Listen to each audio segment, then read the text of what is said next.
que j'ai vu dans ma vie, rien d'autre. Amen. Je vais rendre grâce à Dieu. Vendredi, on va aller veiller comme on rendait grâce à Dieu. Quelque chose m'a dit, il faut rendre grâce à Dieu. Dieu, il est bon. J'ai vécu trop d'épreuves. Décembre 2023, l'ennemi de ma belle famille, ils m'ont assigné à me donner la mort de mon mari. Ils ont propagé partout que moi je vais tuer mon mari. Je ne savais pas. Mais Dieu, dans sa bonté, dans son amour, il a utilisé les mêmes membres de sa famille pour me dire ça. On a dit que moi je vais tuer mon mari. Et pourtant mon mari n'était pas malade. Il était déjà malade depuis longtemps, plusieurs choses, mais il était bien. Moi je commence à je vais tuer mon mari. Je ne comprenais pas.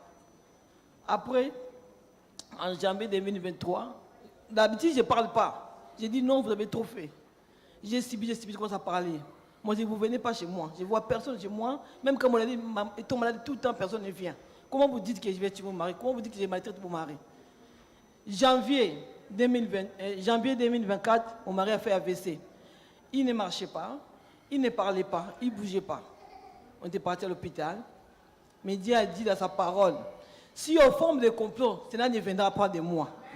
Ils ont formé des complots, mais ça ne venait pas de Dieu. La même personne me disait que, tantine Françoise, c'est vraiment fini. D'ici mars, ils ont donné qu'il faut qu'il meure. Moi, comme ils ont attribué cette mort à moi, je sais que je serai les dieux vivants, je serai personne d'autre. J'ai personne à moi. Ils ont dit encore, oh, ils ont dit, il y a quelqu'un avec toi. Moi, je sais que je suis tout seul. À part ça, je sais qu'il y a Jésus seulement dans ma vie. C'est lui qui combattra pour moi. Comme ils ont dit que c'est moi qui va la tuer, mon mari ne mourra pas. Parce que ce n'est pas moi. Il sera vivant. Il dit, ta foi, oui, ma foi, je crois. Aujourd'hui, je vous dis, la personne qui me disait ça, qui parlait partout, il est sous terre aujourd'hui. Il est sous terre. Je ne vais pas expliquer parce que c'est long. Moi, j'ai même mon mari, quand je l'explique, arrête ta famille.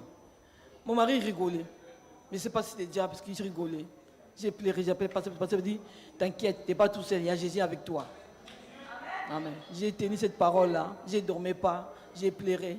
Je n'étais pas bien. Mes sœurs, ils savaient, ma famille savait. Il n'y avait personne pour moi. Mais seul Dieu a fait aujourd'hui que mon mari, il est là, il marche, il vient. J'ai dit à mon mari, si tu ne viens pas à l'église, ça ne va pas marcher. Aujourd'hui, mon mari vient. J'ai pu que Jésus prend le contrôle de mon mari, qui accepte moi Jésus dans sa vie, qui demeure dans sa présence. Parce que ce qu'il vit aujourd'hui, ce n'est pas d'aujourd'hui, c'est une prophétie qui a été déjà faite par une petite fille. Il disait à mon mari, dis à ton mari d'arrêter ce qu'il fait. S'il n'arrête pas, Dieu va le ramener jusqu'à terre. Mais avec toi seulement, que Dieu va les sauver. Et je n'ai pas considéré ça, mais aujourd'hui, je vis. J'entends des témoignages partout, même dans la route, des gens ils parlent. Mais j'ai béni Dieu pour ça. Mais la Bible dit encore dans Acte 54 là, tout ce que s'il raconte toi tombera son pouvoir. Et j'ai pris dans le nom de Jésus-Christ. Tous ces gens qui continueront, ou qui essayeront, ils tomberont sous mon pouvoir au nom de Jésus-Christ.